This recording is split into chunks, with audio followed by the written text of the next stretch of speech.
বনি ইসরাইলের একজন যুবক, সমাজে এমন কোনো পাপ নাই যে পাপ যুবক করে নাই। তার আম্মা আব্বা সমাজের মানুষগুলা অতিষ্ঠ হয়ে হাত পা বেঁধে মরুর প্রান্তরে ফেলে দিয়ে আসলেন। একদিন, 2 দিন, 3 দিন যায়, অনাহারের কারণে তার মৃত্যু চলে আসে। মৃত্যুর আগ মুহূর্তে যুবক চতুর্দিকে লক্ষ্য করে দেখে আমার আপনজনেরা কোথায়। যুবক ডানে তাকায় একবার, বামে তাকায় একবার, পিছনে তাকায় আরেকবার। মাকেও দেখা যায় না, জন্মদাত্রী মা, আমার জন্মদাতা বাবাকেও পাওয়া যায় না, বন্ধু বান্ধব সমাজপতি কাউকে দেখা যায় না। যুবক এবার লক্ষ্য করে দেখলো, মাওলা হে, মরুর প্রান্তরে আপনি ছাড়া তো আমার আপন বলতে কেউ নাই। যাদেরকে আপন বানিয়েছিলাম তারাই হয়ে গেল পর। আর এতদিন যাবৎ আপনাকে পর বানিয়েছিলাম, বুঝে দেখলাম এই মুহূর্তে আপনি আমার আপন। আল্লাহু আকবার। যুবক এবার মনে মনে তওবা করতে লাগলো। যুবক এবার বলে, মাওলা 40 বছরের জীবনে এমন কোনো পাপ নাই যে পাপ করি নাই। আমার পাপের কারণে সমাজের মানুষ হাত পা বেঁধে আমাকে পাহাড়ের পাদদেশে ফেলে গেল। হেরে মাওলা, রুহটা আমার নাকের ডগায়, জানি আমার মরণ হবে, কিন্তু এই মুহূর্তে তোমার কাছে আমি ওয়াদাবদ্ধ হলাম। আমি লক্ষ্য করে দেখলাম তুমি ছাড়া আমার আপন কেউ নাই। যদি তুমি আমাকে মাফ করে দাও, আর কোনোদিন তোমার সাথে আমি কোনোদিন নাফরমানি করব না। আল্লাহু আকবার। যুবক তওবা করলো, খাঁটি তওবা, এটাকে বলা হয় তওবায়ে নাসুহা। আল্লাহ এই কথাটা বললেন, তওবাতান নাসুহা, একাগ্র চিত্তে তোমরা তওবা করো, আমি আল্লাহ মাফ করে দেই। যুবক তওবা করার সাথে সাথে মালাকুল মউত এসে তার রূহটা নিয়ে গেল। 1 দিন যায়, 2 দিন যায়, 3 দিন যায়, যুবকের লাশটা পড়ে আছে। সমাজের কেউ তাকে গোসল করায় না, কাপনও পরায় না, দাফন দেয় না, জানাজার নামাজ পড়ানোর জন্য কেউ আসে না। হাদিস কানা বুখারী। আল্লাহ নবী বলেন, আমার আল্লাহ মুসা পয়গম্বরকে ডেকে বললেন, মুসা, আমার একটা গোলাম ওই যে দেখো পাহাড়ের পাদদেশে পড়ে আছে, তার শরীরের মধ্যে কীরা পোকা ধরেছে, সমাজের কেউ তো তার জানাজার নামাজের জন্য আসে না। হেরে মুসা, নিজ হাতে কূপ থেকে পানি উঠাইয়া গোসল দিবা। হেরে মুসা, নিজের জুব্বা দিয়া তাকে কাপনের কাপন পড়াইবা।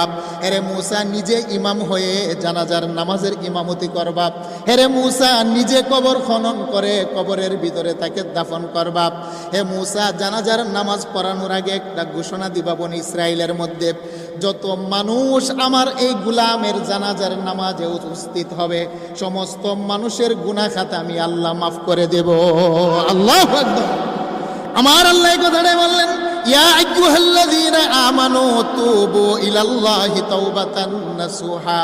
হেরে বান্দা, যদি তুমি কলিজা থেকে, অন্তর থেকে তওবা করতে পারো, আমি আল্লাহ তোমার গুনার দিকে তাকাই না, আমি আল্লাহর রহমতের দফতরের দিকে তাকিয়ে একটা মুহূর্ত তোমাকে ক্ষমা করতে বিলম্ব করি না।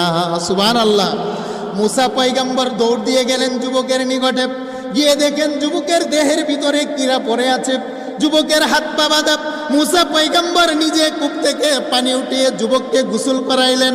নিজের জুব্বা দিয়া কাফনের কাপড় তাকে প্যাকেট বানাইয়া মুসা পয়গম্বর জানাজার নামাজ উপস্থিত করে বনি ইসরাইলের ময়দানে গেলেন।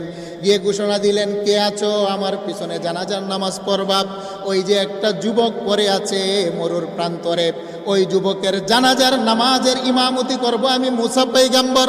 ওই যুবকের জানাজার নামাজে যত মানুষ উপস্থিত হবা, আল্লাহর পক্ষ থেকে ঘোষণা, প্রত্যেকটা মানুষের জীবনের গুনাহ খাতা আমার আল্লাহ মাফ করে দিবেন। আল্লাহু আকবার। একটু জোরে বলেন সুবহানাল্লাহ। হাজার হাজার লক্ষ লক্ষ মানুষ জানাজার নামাজে উপস্থিত হয়ে গেলেন। মানুষগুলা জানাজার নামাজ পড়ার আগে বলে, পয়গম্বর মুসা, লাশটার চেহারা একটু দেখতে চাই। মুসা পয়গম্বর সারিবদ্ধভাবে মানুষগুলাকে যুবকের চেহারা দেখার অনুমতি দিলেন। সমস্ত মানুষগুলা যুবকের চেহারা দেখে আশ্চর্যান্বিত হয়ে যায়। তারা বলেন, মুসা, এ তো আমার ভাই অপরাধী, তাকে তো আমরাই ফেলে দিয়ে গেছি। বাবা বলে, মুসা, সে তো আমার সন্তান, এমন কোনো অপরাধ নাই, আমার সন্তান করে নাই, তার অপরাধের কারণে অতিষ্ঠ হয়ে আমি বাবাই তো সন্তানকে এখানে হাত পা ফেলে দিয়ে বেঁধে ফেললাম। বন্ধুরা বলে, মুসা পয়গম্বর, সে তো নাফরমান, সে তো হলো অপরাধী, তার জানাজা পড়ার জন্য আপনি কেন আমাদেরকে ডাকলেন, আর আল্লাহ কেন ঘোষণা দিল? মুসা পয়গম্বর আশ্চর্যান্বিত হয়ে তুর পর্বতমালার উপরে দাঁড়াইলেন। দাঁড়িয়ে বলেন, মাওলা, আমি তো বুঝে আসে না, একটা নাফরমান বাবা তার পাপের সাক্ষী দেয়, বন্ধু বান্ধব তার পাপের সাক্ষী দেয়, তারপরেও কেন তার জানাজার নামাজ পড়াইলে আপনি গুনাহ মাফ করবেন? আমি আপনার একজন নবী, আমাকে কেন পাপিষ্ঠ ব্যক্তির জানাজা পড়ানোর অনুমতি দিলেন?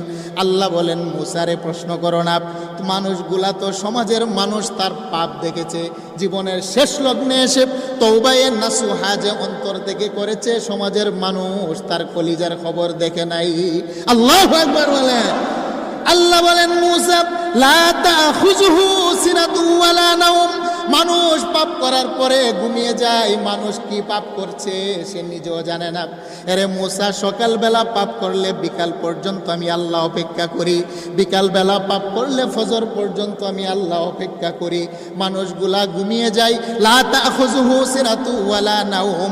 আমি আল্লাহ কিন্তু ঘুমাই না, আমার তন্দ্রা নাই। বান্দা কখন এসে আমার দরবারে নক করে, সেই জন্য তওবার দরজা খোলা রেখে আমি আল্লাহ জাগ্রত থাকি। আল্লাহু আকবার। তুবু ইলাল্লাহি তাওবাতান নাসুহা। হে মুসা, তার মা বাবা আত্মীয় স্বজন হাত পা বেঁধে যখন মরর প্রান্তরে ফেলে দিয়ে গেল, যুবক এদিক সেদিক তাকিয়ে দেখে তার আপনজন কেউ নাই। জীবনের শেষ মুহূর্তে আমি আল্লাহর সাথে ওয়াদাবদ্ধ হলো আর কোনোদিন গুনাহ করবে না। এই বিষয়টার, এই সময়টার জন্য আমি আল্লাহ অপেক্ষা ছিলাম। আমার বান্দা তওবায়ে নাসুহা করতে দেরি, আমি আল্লাহ 40 বছরের গুনাহ খাতা মাফ করতে একটা সেকেন্ডও দেরি করি নাই। সুবহানাল্লাহ। হে মুসা, তুমি বলো না, যার গুনাহ মাফ হয়ে যায় তাকে কি পাপী বলবা নাকি আল্লাহর বন্ধু বলবা? কারণ যার দেহের ভিতরে গুনাহ নাই সে হলো আল্লাহর ওলি, সে হলো আল্লাহর বন্ধু। আল্লাহ বলেন, মুসা, তার জীবনের 40 বছরের গুনাহ যখন আমি আল্লাহ ক্ষমা করে দিলাম, তার তো হাত পা বাঁধা ছিল, একটা গুনাহ করার মতো সাহস আর সুযোগ সে পায় নাই। তাকে মাফ করার পরে আমি আল্লাহ উলির দফতরে তার নাম উঠিয়ে দিলাম। তুমি বলো, যারা উলি হয় তারা হয় আমি আল্লাহর বন্ধু, আর বন্ধুর জানাজার নামাজে যারা উপস্থিত হবে আমি আল্লাহ মেহমানদারি করব তাদের গুনাহ খাতা মাফ করে দিয়ে। আল্লাহু আকবার বলেন। সেই জন্য আল্লাহ বলেন, ইয়া আইয়ুহাল্লাযীনা আমানু তুবু ইলাল্লাহি তাওবাতান নাসুহা। হে পৃথিবীর মানুষ, আমি আল্লাহর 99টা রহমতের উক্ত রমজান মাসে, আর আমি আল্লাহ তওবার দরজা পশ্চিম আকাশে খোলা রেখেছি। গুনাহ করার পরে যদি একাগ্র চিত্তে অন্তরার কলিজার ভিতর থেকে তুমি যদি খালেস নিয়তে তওবা করতে পারো, তুমি কখনো নিরাশ হবে না। আমি আল্লাহ একটা সেকেন্ডও তোমাকে মাফ করতে বিলম্ব করি না। আল্লাহু আকবার বলেন।